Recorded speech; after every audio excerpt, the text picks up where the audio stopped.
Jadi, eee, untuk, eee,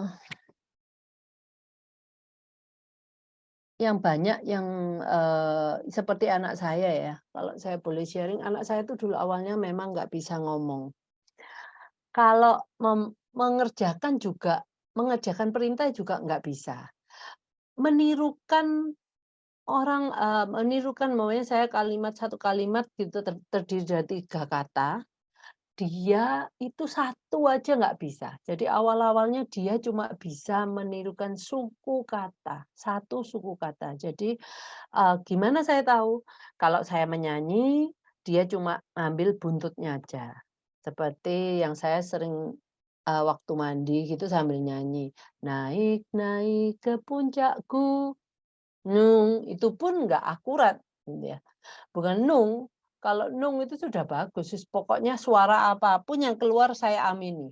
Jadi nggak perlu bener, pokoknya saya pengen anak saya terus-menerus mengeluarkan suara walaupun itu nggak bener. Oh, saya ngomong, "Good," tapi, saya nggak menyalahkan, "Oh salah, ini sepertinya," wis biarin aja. Nah, setelah AIT dia bisa satu kata, bayangin cuman satu kata loh, bukan satu kalimat, satu kata. Nah, cuman kata itu bermakna buat saya karena, anak saya itu taunya dia bisa seperti itu karena dia mengatakan sesuatu yang mungkin dulu pernah kita ajar, tetapi dia nggak bisa mengeluarkan kembali. Yaitu dia tuh anak saya suka makan tahu tek. Kalau di Surabaya itu ada tahu tek dan kalau tahu tek lewat itu dia selalu membunyikan wajannya itu dengan sendok. Tek tek tek tek tek gitu. Dan dia tahu itu suara, makanan tahu tek lewat. Nah, biasanya dia cuma, melihat tahu tek lewat itu dia nangis sambil, jongkok di pagar. Karena, pagar saya yang bagian tengah itu saya tutupin kayak plat besi, jadi dia kalau mau melihat, makanan itu lewat harus jongkok dan melihat itu sambil nangis. Nah, pertama saya yang nggak ngerti kalau dia pengennya itu. Nah, setelah AIT, ndak langsung setelah AIT, jadi setelah AIT 2 bulan kira-kira, dia tiba-tiba bisa ngomong, "Tahu!" Biasanya kita kalau panggil di Surabaya tahu tek ya tahu gitu. Terus dia noleh, kebetulan papanya ada duduk di teras, dia bilang, "Piring." Nah, itu sesuatu yang komunikasi walaupun satu kata tapi bermakna, nggak menirukan loh, dia bisa mengatakan itu sendiri. Nah, itu awalnya kenapa saya terus melakukan berkali-kali AIT karena saya tahunya ya waktu itu ya cuman itu aja, yang saya lihat kok ada kemajuan di anak saya. Setelah satu kata, anak saya melakukan, saya terapi AIT lagi setelah kira-kira yang pertama itu mungkin 1 tahun ya, karena saya excited, super excited pengen anak saya lebih dari satu kata, saya ikutin lagi dan setelah itu keluar, 2 kata. 2 kata itu bukan kalimat ya, mungkin baju merah. Nah, jadi itu lebih ke arah frase ya, apa, baju basah gitu ya. Jadi itu yang kita dapat, nih, itu sharing hari ini mungkin sharing saya ya, kemarin, saya beruntung bisa minta Bu Ellen dan Bu Irma, maka dari itu, nanti sharing saya gampanglah, saya waktu-waktu ngomong saya akan sharing. Nah sebenarnya, kita sudah mau, untuk AIT ini memang saya sudah nggak lakukan lama, yang melakukan terakhir itu Bu Ellen di Makassar dan saya waktu itu nah ini mungkin agak agak ego juga ya, karena anak saya sudah ngomong, saya juga ndak bingung mengenai AIT lagi. Tetapi menurut saya AIT ini bagus, karena di anak saya itu, saya melihat perkembangan yang luar biasa. Nah, tetapi yang nggak enaknya itu karena AIT itu kok waktu itu kok diulang-ulang terus ya. padahal itu mahal loh, kalau diulang-ulang terus kan kita harus ngeluarin uang banyak ya. Nah, setelah ketemu dokter ahli, saya jadi bisa ngomong-ngomong, "Loh Dok, anak saya bisa ngomong karena AIT." Tetapi AIT itu harus diulang-ulang karena mereka itu punya alergi yang terus-menerus, yang kita juga nggak bisa kontrol. Gimana kita bisa kontrol kalau alergennya banyak. Nah, atau lagi yang mungkin dari environment, dia alergi sama, eee, bunga-bungaan, serbuk sarinya, dari bunga-bunga kalau waktu musim mereka berbunga itu anaknya mungkin sering pilek karena hajing-hajing awalnya terus pilek gitu ya.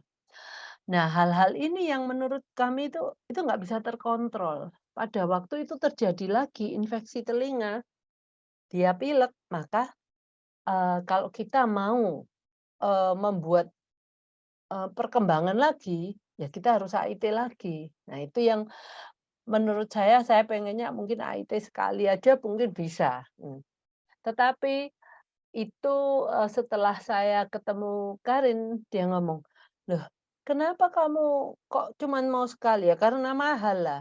Oke, dia terus bilang, "Ya mungkin kita akan adjust lah untuk harganya juga supaya banyak anak-anak yang bisa ikut, mungkin lebih dari sekali." Jadi, membuat kalau ini bisa membantu mereka, kenapa nggak dilakukan, sering gitu loh. Nah, sehingga kayak orang naik tangga, satu step saya, sudah bisa naik satu step, saya naik satu step lagi. Nah, tapi ini bukan cuma kalau umpamanya anak ya bisa mendengar, orang tua jangan terus, eee, me membuat anaknya ini, eee, nggak distimulasi ya, seperti sekarang kita lihat. Yang dulu ada cerita Tarsan ya, Tarsan yang di hutan ya, mungkin dia ketinggalan orang tuanya meninggal, terus dia, sendirian di hutan dan diasuh oleh kawanan serigala, sehingga dia tidak bisa berbahasa manusia.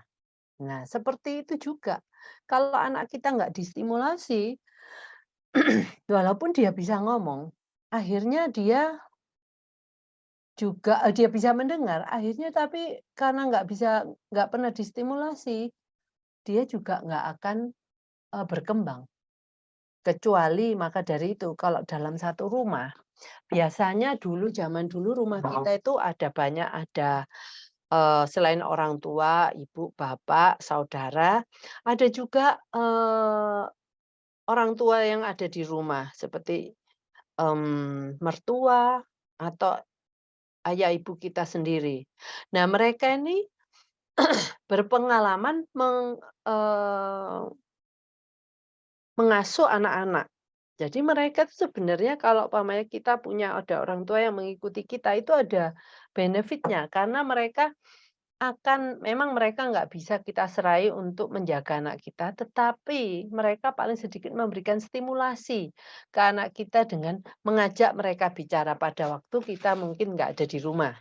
Mmm, Mungkin kita lagi kerja atau lagi keluar. Nah, mereka di rumah itu bisa menstimulasi bagus. Jadi ada bagusnya memang kalau umpamanya kita di rumah itu ada banyak orang. Jadi ada banyak yang akan mengajak main anak-anak ini. Pada waktu bermain pastinya ada, kita bicara, ya nggak mungkin kita main diem-dieman.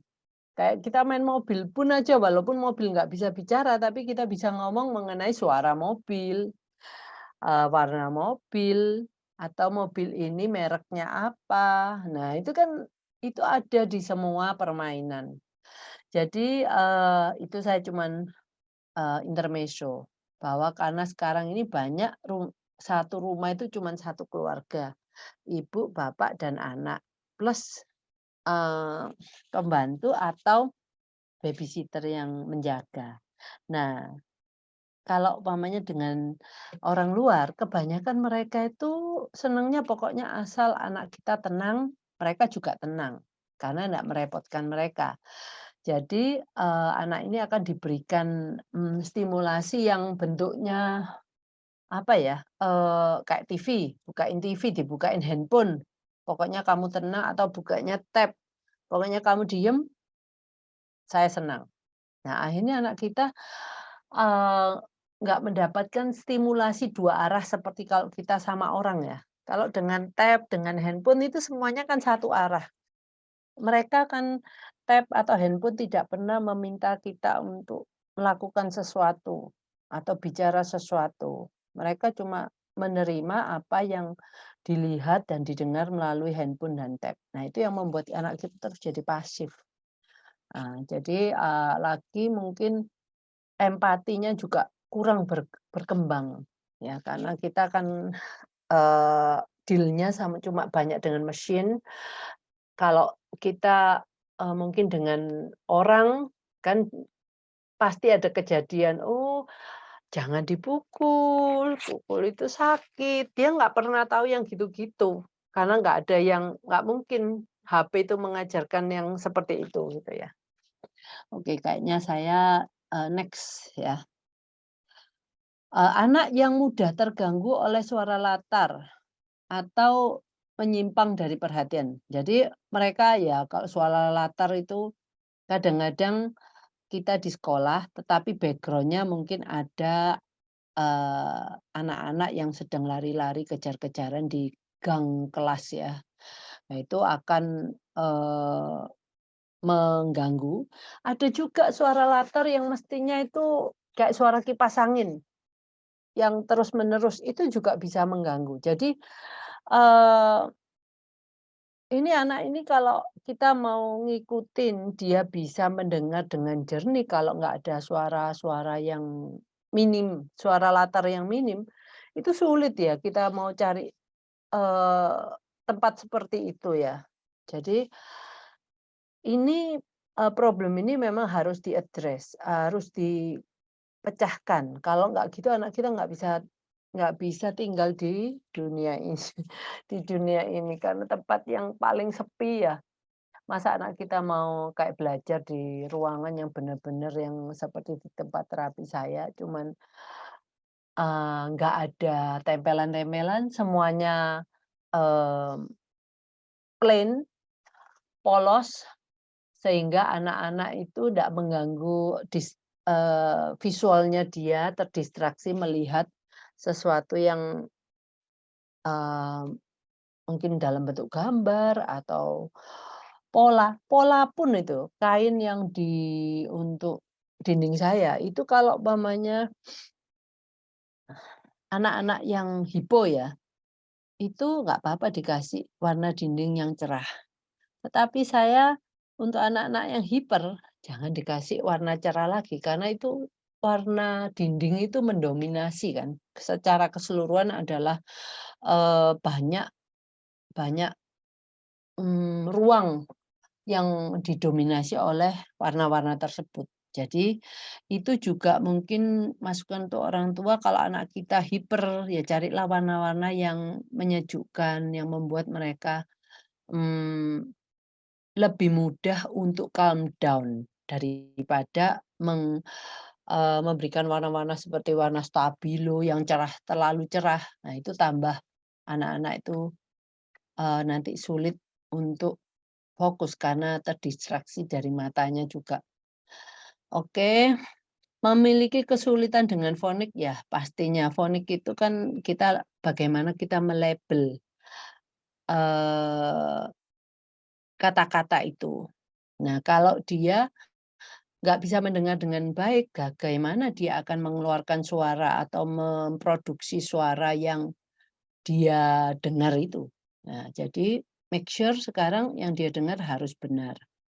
Belajar dengan buruk, nah ini belajar dengan buruk ini bukan ya, jadi kalau umpamanya kita ini kayaknya, eee, dia istilahnya dia tidak bisa belajar dengan baik kalau hanya dari pendengaran. Ini maksudnya ini, eee, jadi dia nggak bisa belajar hanya dengan pendengaran, dia biasanya anak-anak seperti ini didiagnosa, mempunyai keterbatasan untuk berbicara atau dia komunikasinya, penguasaan bahasanya sangat rendah.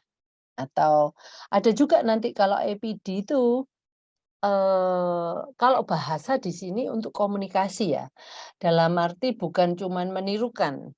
Jadi kelihatan bahwa anak ini tidak bisa berbahasa dengan baik. Nah, eee, kalau merespon dari rangsangan verbal, mungkin ada yang bisa merespon, tapi lambat. Dia akan mungkin delay, nggak seperti kita kecepatannya. Dan juga ada banyak yang ketinggalan. Mungkin ibu minta 3, dia ambilnya 1 atau 2 gitu ya. Kelihatan menutup telinga. Nah, mungkin ini sering memberikan tanggapan yang aneh atau tidak pantas dalam percakapan. Karena dia nggak ngerti percakapan itu, jadi respon mereka ini nggak appropriate gitu ya. Jadi respon mereka ini nggak seperti seharusnya, gitu. Terus, ya biasanya membutuhkan, masuk itu petunjuk fisik, ya. Petunjuk fisik itu ini, kita mungkin menunjuk atau mata kita melirik ke arah tersebut, ya. Misalnya gini, buang sampah!" Tapi kita menunjuk tong sampah.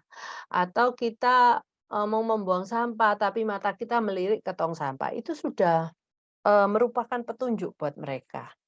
Jadi, eee, anak-anak ini benar-benar, mencari petunjuk itu. Biasanya kalau kita memberikan suatu instruksi, dia langsung melihat wajah kita atau tubuh kita untuk mencari, petunjuk bantuan gestur dari tubuh kita.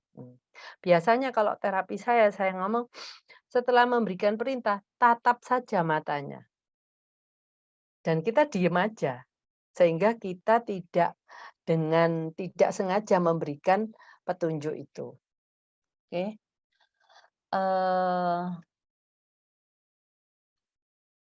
nah ini merespon hanya sebagian dari perintah verbal, maksudnya dia dari satu perintah yang panjang, dia cuman hanya merespon sebagian, karena dia,